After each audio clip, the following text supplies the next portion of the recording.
Michael 2 has been officially confirmed, and the first film has been doing incredibly well at the box office. People are fainting in theaters, people are dancing in the aisles, and honestly, what did anyone expect? It's Michael Jackson. The cultural weight behind that name is on a completely different level. There was some noise recently from Ebro comparing Thriller to the McDonald's of albums, implying it's popular but meaningless, and that take was about as confusing as it sounds. Nobody is really sure what point he was trying to make, and frankly, it doesn't matter much. Ebro and Rosenberg have a habit of saying things purely to generate reaction, and certain blogs keep amplifying those takes despite the fact that they consistently miss the mark. The blind hatred towards certain artists, Drake being the most obvious example, makes it hard to take their commentary seriously. You can critique an artist without hating them. You can point out where someone falls short while still acknowledging what they've built. That's just honest analysis. But when it's purely emotional and one-sided, it stops being criticism and starts being noise. Either way, Michael 2 is coming, and that's genuinely something worth being excited about. Fetty Wap has been dropping new music, and it would be great to see him put together some kind of meaningful comeback. The reality is, he's probably financially secure for life regardless, because several of his records have reached diamond certification, a level most artists never touch in their entire careers. To put it in perspective, Fetty Wap accomplished with one song what some veteran artists never achieved across decades of work. Jim Jones was actually in an interview with him recently, and you could see the discomfort on Jim's face when the conversation turned to numbers and streaming figures. Jim Jones is an important part of hip-hop culture. Dipset wouldn't have been what it was without him, but the commercial gap between his catalog and someone like Fetty is significant. Ballin' was a cultural moment, Not and We Fly High had a real impact, but album sales were never really where Jim Jones lived. His debut, Hustler's P.O., moved around 106,000 copies in its first week, which put it just shy of platinum. He built his legacy more through presence and cultural influence than raw numbers, which is its own kind of achievement. The business side of things, however, is a different story. Jim Jones signed a major label deal without the kind of guidance someone like Cameron, who had already been through those negotiations, could have provided. He likely moved too fast just to get into the studio and working, and that kind of deal typically means you walk away owning very little of what you created. Delonte West recently showed where he's at now, several months into his sobriety, and at least he has a stable place to live and is getting back on his feet. A lot of people have tried to help him over the years, Mark Cuban being one of the more well-known examples, but addiction is something that doesn't respond to outside help until the person is genuinely ready internally. Hopefully the progress holds because he's clearly still fighting that battle day by day. There's a case in the news involving a man named David who reportedly met Celeste Rivas when she was just 11 years old. The details of that situation are deeply disturbing, and the fact that it took as long as it did for an arrest to happen raises serious questions. Some things are just beyond explanation, and this is one of them. Now, there's been some debate circulating online about Rick Ross versus French Montana, and honestly, it's not even a close conversation when you look at it clearly. French Montana has had hits, Pop That, Unforgettable, but his approach has always been more about chasing whatever sound is moving at the moment. Rick Ross, on the other hand, has built one of the most consistent catalogs in rap over the past 2 decades.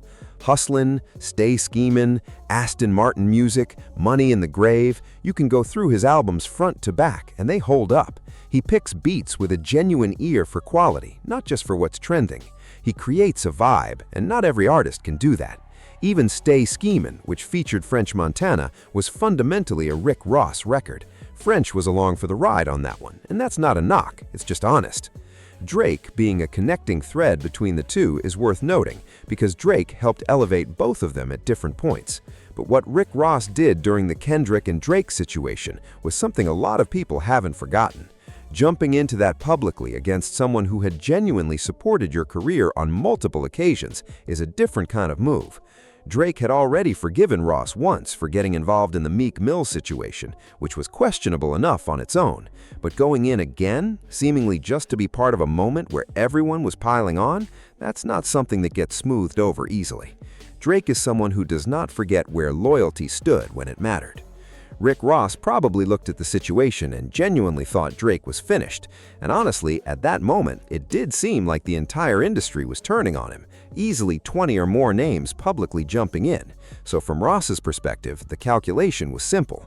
Get on the winning side, ride the wave, and pick up some momentum in the process. And it worked in the short term. That diss record became one of the highest charting singles Rick Ross had seen in years. But the honest reality is, people aren't really consuming Rick Ross albums the way they used to. His social media presence keeps him visible, and that's fine, but the numbers aren't what they once were. He made a business decision that paid off briefly, but the long-term relationship cost is a completely different conversation. Pusha T's father, Lontrell Williams Sr., is now claiming the defense has zero evidence against him. Right, because law enforcement typically goes through the effort of arresting with absolutely nothing to back it up. When someone has a long track record and ends up in that position, the no evidence argument is a tough one to make seriously. And beyond his own situation, the bigger picture is what this means for everything built around him. Nobody is earning the way they should be right now, except Gucci Mane, who has clearly been the most disciplined and focused person in that entire situation from the very beginning.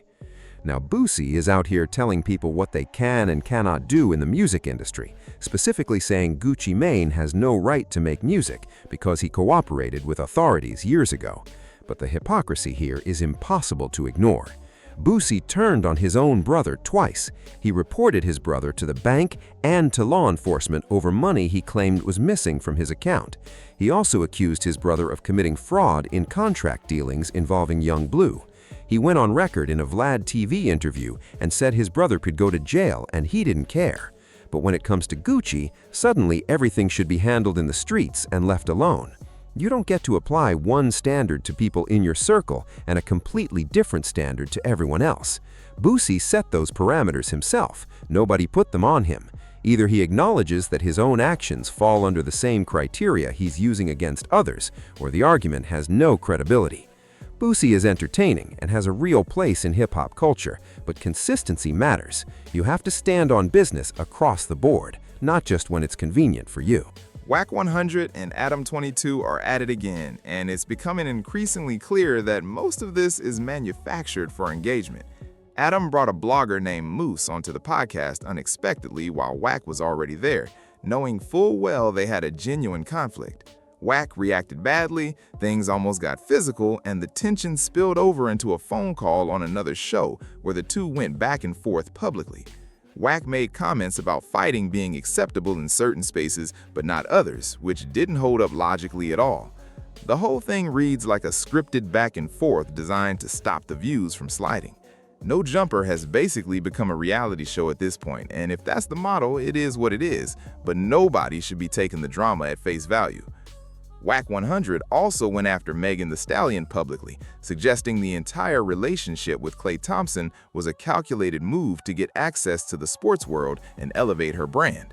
His comments were pretty harsh, but the general point about the relationship feeling transactional is one that many people have already raised independently. What's harder to watch is Megan positioning herself as the victim again throughout all of this. A relationship ended. It happens to everyone. Not everything needs to become a public spectacle, and not every split requires a full press tour. Wack also had a back and forth with Fat Joe over comments he made about Pistol Pete and the way he handled the Max B situation. Fat Joe pushed back firmly and made it clear that certain things went too far. There's footage of it online if you want the full context.